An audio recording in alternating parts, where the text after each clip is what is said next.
Magandang Lunes pong umaga sa ating lahat. Ako po ay natutuwa na magkakasama tayo ngayon para sa ating morning devotion.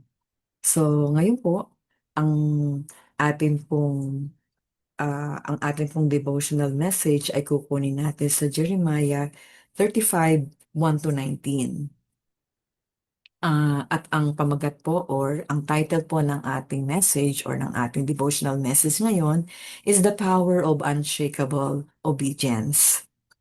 Dito po sa Jeremiah 35, ang si Lord po binawag niya si Jeremiah at pagkatapos po ay pina-invite niya yung mga ah, nomadic clan known as the Rechabites. Sila po yung mga Rechabites kung tawagin. Ito po ay isa sa mga nanggaling po sila sa lipi ni Moses, yung sa lipi po ni Moses itong mga to. Now, tinawag po sila sa isang room at pagkatapos po ay inoffer po sila ni Jeremiah ng alak, no? Sa unang tingin po parang lang siya, harmless siya. It's really parang an act of hospitality, a gesture of hospitality sa kanila. Pero alam niyo po ba na ang sabi, tinanggihan po ito ng mga Rechabites, no? Ang sabi po nga talagang napaka-firm po ng kanilang pagtanggi. Kasi centuries earlier, their ancestor, Jehonadab, had commanded them never to drink wine, build houses, or plant crops, but to live in tents. So mga teld na lang po daw sila titira. For generations after generation, they kept this vow out of respect for their forefathers' command. So ganun po nila yung nirespeto yung si Jehonadab, no? Na siya naman po ay is a mortal, katulad po lang natin silang mga tao. Itong bagay na to po, ginamit po ito ng Panginoon Um, para lang po ipakita sa mga Israelites, no? Kung ano meron itong mga taong ito. Ngayon, sabi nga po niya doon ang sabi po ni Lord look at the Rechabites, no? They have obeyed a command passed down by mortal ancestor for hundred of years.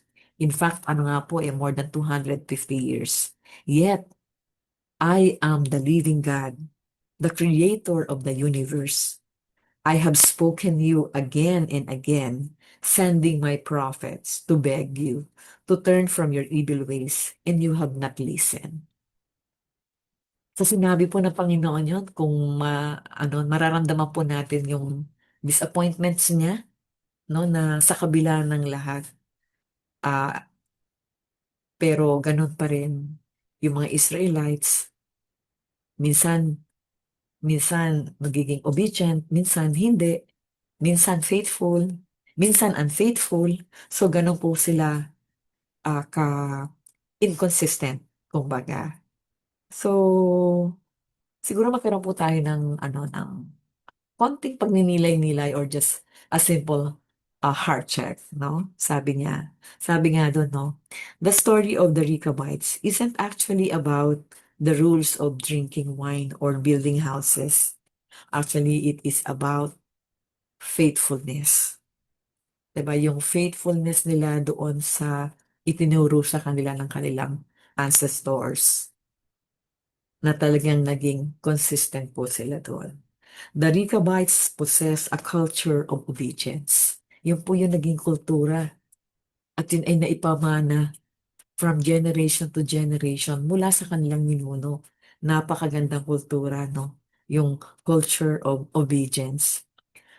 Ito po yung something na talagang nag-withstood the test of time, cultural shifts, and peer pressure. Judah, or mga Israelites naman po, on the other hand, had a culture of convenience. They drifted away from God's covenant whenever the culture around there changed and whenever obedience required too much sacrifice. Gano'n po yung kanilang kultura. Ngayon po, we live in a world that constantly tells us to compromise. Sa panahon pong ito, napaka-iba po din talaga yung panahon ngayon. Maraming mga pagkakataon na tayo ay maaring matukso. Talagang chine-challenge po yung ating mga faith. Yun pong ating pagsunod sa Panginoon kahit po sa trabaho natin.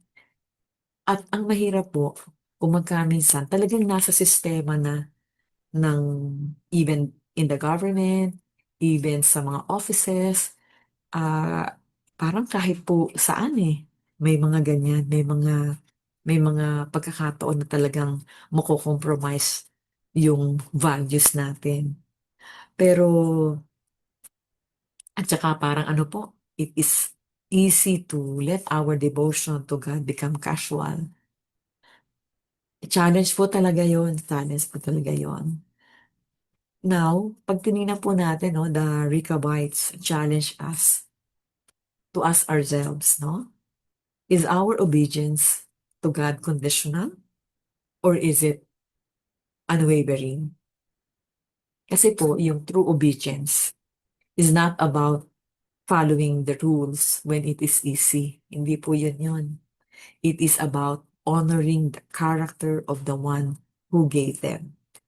Even if, or even when the world invites us to do otherwise. Ulitin ko lang po, no? Yung true obedience isn't about following rules when it's easy. It's about honoring the character of the one who gave them, even when the world invites us to do otherwise.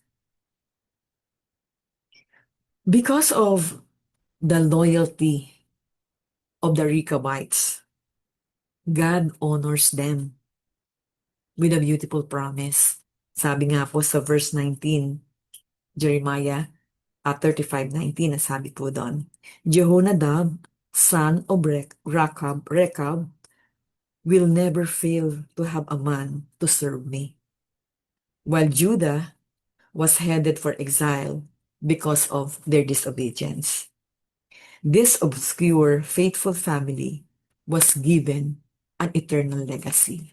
So talaga pong binigyan ng pabor ng Panginoon ang Rechabites. Hindi man po sila ganong kasikatan talaga, pero in-honor po niya yung kanilang obedience from generation to generation. So, at this time, ganun din po ang challenge ng Panginoon sa atin dito. At ang promise pala ng Panginoon sa atin na kung tayo po ay magiging obedient, obedient sa Kanya, sa word niya, sa mga panuntunan ng Panginoon na nakasulat po sa Bible, makakaasa po tayo na ang kanyang pabor at ang kanyang pagpapala ay nasa atin. Maaaring may mga pinagdadaanan po tayo, maaaring may mga pagkakataon na hindi natin makita. Pero ako po ay naniniwala kasi ang nangako po ay tapat. God is faithful at kailanman hindi po nagbabago ang Panginoon. Tayo nagbabago. Tayo po minsan nagkakaroon pa ng mga compromises. At sa maraming pagkakataon, kung magkaminsan ay hindi po tayo nagtatapat sa Panginoon.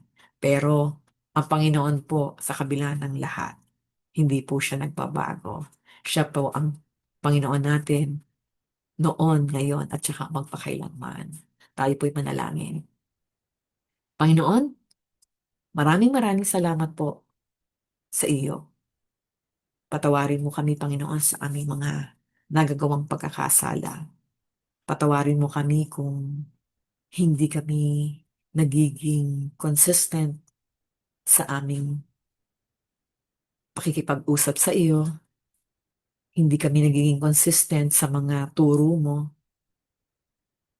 Alam namin, Panginoon, na may mga bagay na may mga pagkakataon na mahina kami. Pero ang prayer namin, Lord, ay wag mo po kaming sawaan. Huwag mo po kaming lagpasan, huwag mo po kaming pabayaan. Bagkus, Lord, akayin mo kami, Lord, sa bawat hakbang ng aming buhay. Father, I pray na iingatan mo po kami dahil ikaw ang tunay na Diyos. Ikaw ang mga salita mo, Lord, ay lamp unto our feet.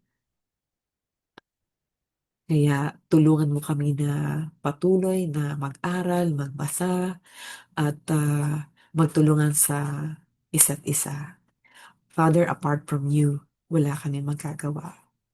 At naniniwala kami, Lord, na ang pabor mo ay nasa bawat isa sa amin na nagmamahal at patuloy na nag-aaral ng iyong banal na salita. Samahan mo kami, Panginoon, sa aming mga lakad. Pangunahan mo kami, O Diyos, sa matamis na pangalan ni Jesus. Amen and amen. Magandang umaga po sa ating lahat at nawa po ay ang pagpala ng Diyos ang sumaatin.